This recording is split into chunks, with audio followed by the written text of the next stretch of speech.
that time again where I need a new book and you're going to help me decide. Today we have a potential 5 lovely books to choose from. Our first book is A Werewolf's Guide to Seducing a Vampire. Next up, Hate Mail, My Dark Desire, The Mistake, and Promises We Meant to Keep. First, let's go with My Dark Desire.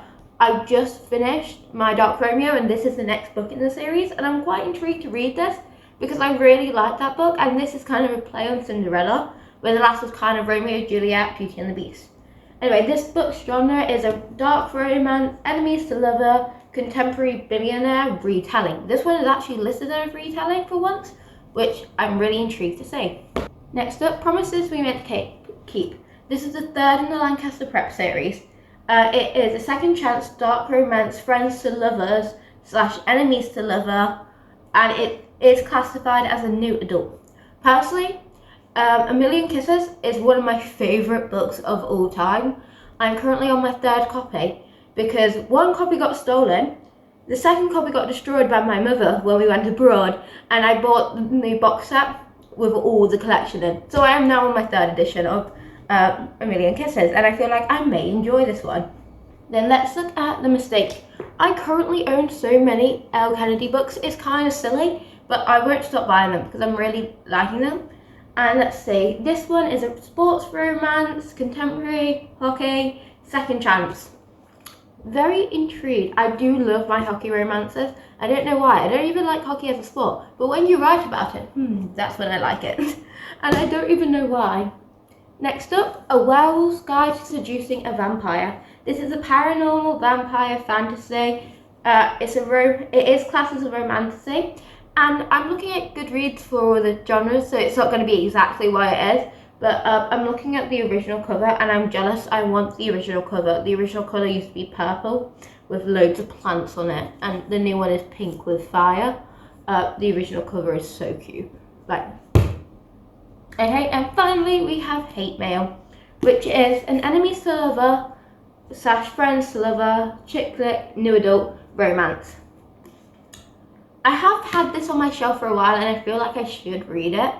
Out of all the books I have in front of me, I think I'm most excited to read My Dark Desire, but I don't know if that's just coming off the cuff of reading My Dark Romeo. And then it kind of goes Promises We Meant to Keep, The Mistake, and then it's kind of a toss-up between these two. I'm honestly not that sure, and I'm not quite sure what I want to read yet, because I don't know if I want to continue down the dark romance path or if I want to take a break, have a light sports romance or a chick one. I do know though Enemies to Lovers is on the brain. Anyway, if you have any suggestions of which one I should read or a different book I should read, please tell me and comment it. But before we do that, let's get into the blurbs of each one. For Hate Mail, we have Naomi and Lucas have been pen pals since the 5th grade. Well, more like bitter rivals caught in an epic battle of insults and verbal jousting. But what starts as a hilarious chain of hate-filled letters slowly develops into friendships spanning coasts and years.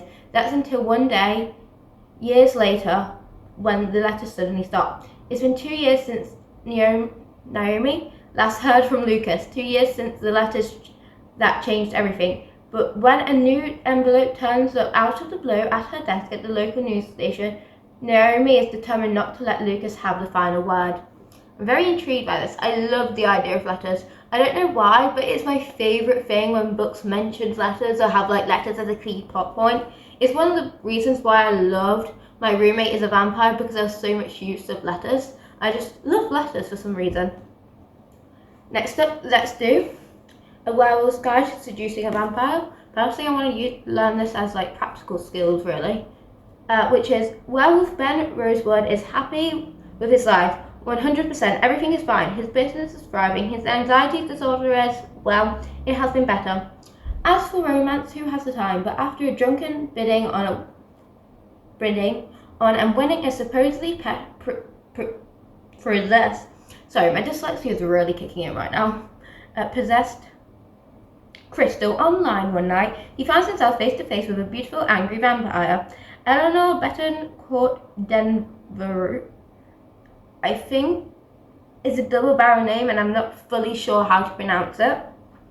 It's a rare breed, a vampire succubus. Thanks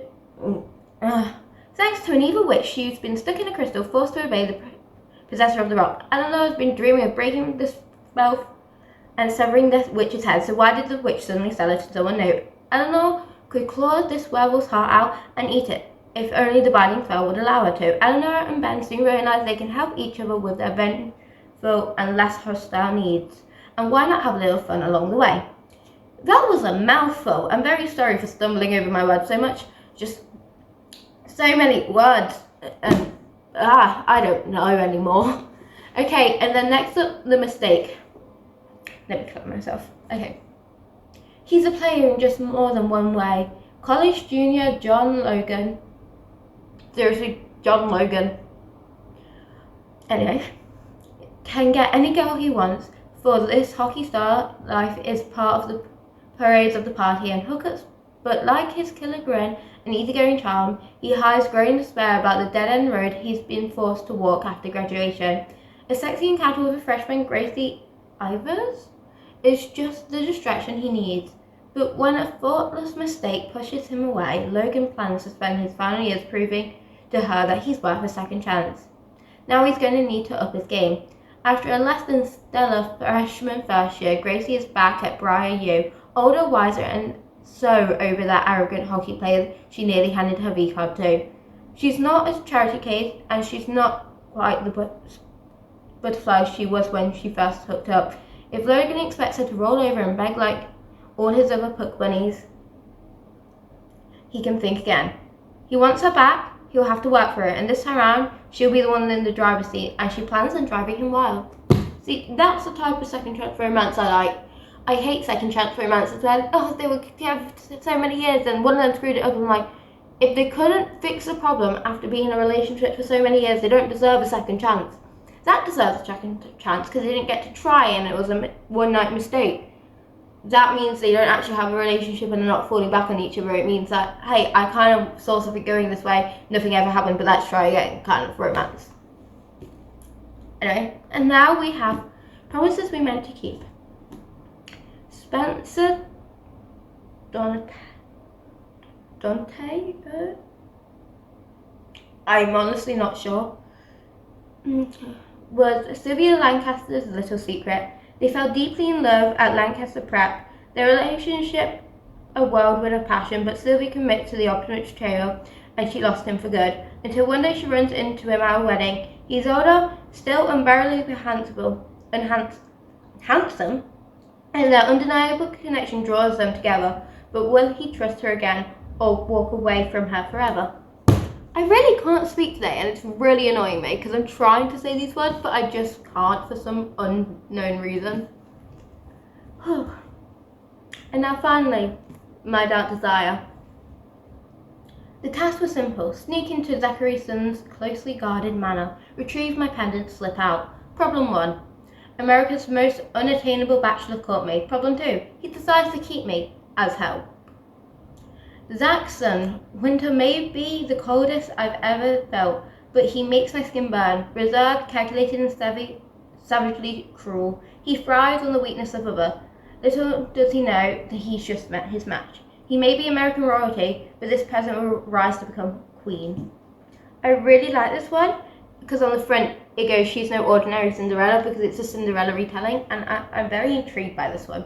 I love kind of just how simply it's put, and I know that it's going to be a duologue. Now, the final thing in deciding a book for me is the most important thing. Does it have a soundtrack? My Dark Desire? Let's see. Yes, it has a soundtrack. Promise We Meant to Keep also has a soundtrack. You might be wondering why I like soundtracks. I can't read in silence, but also I don't know what type of music will fit the vibe. So I love having soundtracks because then I have a vibe to listen to as I'm reading, and it kind of helps me keep on track whilst reading. Unfortunately, no soundtrack. And let's see.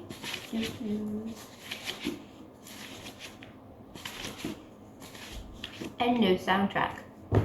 And then final book, Hate Mail. Ooh, we have a soundtrack. So obviously, I think these 3 books are high potential of me possibly reading them, purely just because I like a bit more of their content, and also I like the sounding of their blurbs and the fact they have soundtracks.